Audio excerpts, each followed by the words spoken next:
G'day, I'm Geoff Woodall. I work as a native plant agronomist. Pretty much help various commercial entities grow Australian native plants for commercial purposes. These include bush foods, Australian sandalwood, and a whole range of other native plants for potential crops. There are predictions for a much more variable climate in terms of temperature, variable rainfall and lower rainfall, those sorts of things. Their impact on bush food production is probably likely to be fairly minor.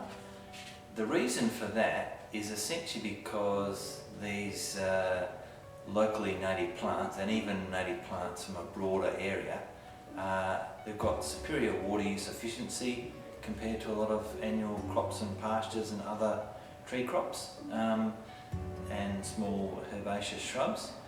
So they're much more water use efficient, and they're pretty much well adapted to things like variable rainfall. For example, the root tuberous plants, or the new native vegetables that I've been working on, those below ground storage organs also store moisture, and in times of drought and unseasonably dry conditions, the plant uses that stored moisture in those storage structures to survive.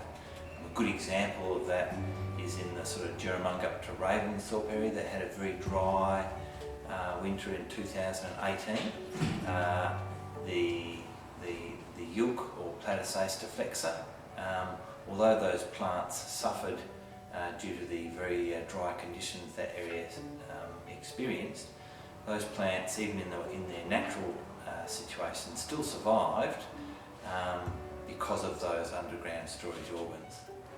So I guess one of the key sort of take-home messages is that really cultivating these native plants for food products, and there's a whole wide range of different plant species, from acacias for seed, and some fodder plants as well that are not really bush foods, but those sorts of plants, quandongs, sandalwood nuts, a whole range of leafy green vegetables.